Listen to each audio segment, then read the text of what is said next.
today. Welcome to TMXing Adventures. My name is Lisa and we are currently traveling Queensland in our caravan, and today I want to show you what we're having for dinner, which are the beautiful zucchini fritters from the UK cookie dough that you can send straight to the screen of your TM6 or your TM5, or you can cook from cookie dough if you don't have that.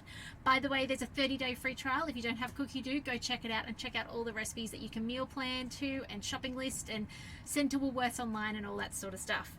Now, I'm not going to make the salsa today. I'm actually going to scroll down and I'm going to start on the step of the zucchinis. So here we go. You'll see it's called courgettes. That's because that is the UK name for zucchinis. So let's put in 550 grams of these. Tear those scales back. Now, no need to waste the tops and the tails. They are edible. Chuck them in, unless of course they're a bit moldy. If they're moldy, then by all means don't put them in. In that goes. A little bit light, doesn't matter. Okay, 80 grams of onions. So you don't need a huge amount of onion. Now, my preference would actually normally be purple onion, although we don't have any purple onion at the moment. So brown onion it is. So it is going to get cooked off, so it won't be too potent anyway. And it is a bit light on, which probably suits my family because they don't really like that full flavour. Now, it says 2 cloves of garlic, so I've got those in there as well. Now we're going to put the lid on and chop this down. This won't take very long to do. It's going to take 3 seconds on speed 5. Now, if you don't have cookie dough, you could be cooking along to these videos as well. You'll see that I will tell you step by step what you need to do. Now, the next step it's saying, let me just show you this, by the way. Look at that. I can see a chunk of onion in there. We're going to hit the back arrow before we go on. Beauty of guided cooking is it's only a guide. You get to override it. My override is I want to spin it a bit higher so it's a bit finer. Okay, so self-raising flour. It's going to say the beauty of Thermomix cooking as well is that you can make it gluten-free when you want it gluten-free. So we are doing gluten-free flour. Ooh, so long as I don't drop it. 130 grams. So I'm going to stop at about 125 because I need to actually put in, can't talk and do this at the same time, baking powder. Now, baking powder actually turns plain flour into self-raising flour. Usually it's on the back of the container as to how to do that, but as a rule of thumb for our Thermomix cooking, when we're working in grams, for 150 grams of plain flour, it's 1 teaspoon of, no, sorry, for 100 grams, it's 1 teaspoon of baking powder. So 100 is 1 teaspoon. Don't go too heavy. It does get a flavor to it, a unique flavor if you've got too much in there. All right, 2 large eggs. So I just want a heap teaspoon because it's a little bit over the 100, right? Crack your eggs on the front here.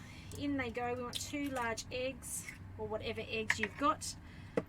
By the way, I reckon these would be yummy with other veggies. I reckon you could be putting carrot into them and capsicum and those sorts of things as well. I don't think you just have to stick with zucchini would be my advice as well.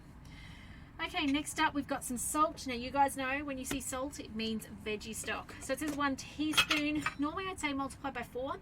I think that's going to be a bit salty. I'm going to just put in the equivalent of what would be 2 teaspoons because, as I've said before, it's easier to add extra salt at the table than it is to wish that you had more. Yeah? We wish that you didn't have more. Hang on. Yeah, you know what I mean. It's easier to add at the table, but you kind of can't take it back. That's what I'm saying. Okay, some pepper.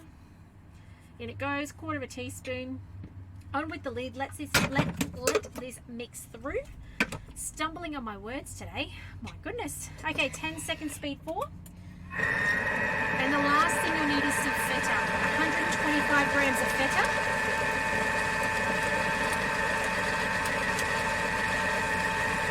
Okay, so the next thing is this feta goes in. Scrape down the sides and 125 grams of feta. Let's put this in. I don't know how much I've got remaining, but you know, just work with what you've got. And I'll just show you what's in the bowl as well. Have a look at that. Doesn't that look amazing in there? So,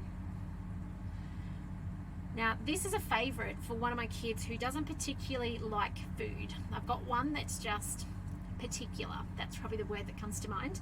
And these are one of his favorites. If you do have somebody who's particular, give this a go. See what they think because it's been an absolute hit at our house. Okay, nowhere near the 125. It doesn't really matter. Gently mix with the spatula. Let me just wipe my fingers off. Don't think I've even got a spatula out. So you know what? I'm going to cheat. I am going to, tells you how to finish it off. It says heat the oil, fry them off for 3 to 4 minutes and just keep frying them off in the, we're going to do it on the barbecue, but in a fry pan, things like that. Now I'm going to cheat with that feta step, and I'm going to actually bring it down here, put it on reverse. So did you see how I did that? Underneath your 0 is a little blade button. When you click it, it goes forwards. Normally it's on forwards, and when you click it, it goes backwards. So I'm just going to put it on speed, couple of seconds, won't take long. It's going to stir that feta through for us without us having to get the spatula in there to do so, because I didn't get one out. So I do hope you'll give this recipe a go. When you give it a go, let me know what you think. If you've made adjustments, maybe you've used different vegetables in it, maybe you've used the gluten-free. I'd love to know what you dropping things left, right and center today. Anyway, keeping it real in the Caravan. So you can see that starting to stir through. But that's it for me this afternoon. Take care. Do like and subscribe to the videos and my Facebook, my blog site. The blogs are where these are going to be all hosted, and the YouTube as well is where they are. So you'll find them between those two spaces, and I will try and share them over to Facebook as well. But I do hope you'll enjoy. I hope you feel inspired. Let me know if I can help you get a Thermomix on your bench, or if you'd like to join the team and do what I do. I'd love to talk to you as well. At the moment in Australia, the business kit is half price, which is a fantastic offer as well. So take care, and I look forward to seeing you tomorrow for some more recipe inspiration. Bye for now.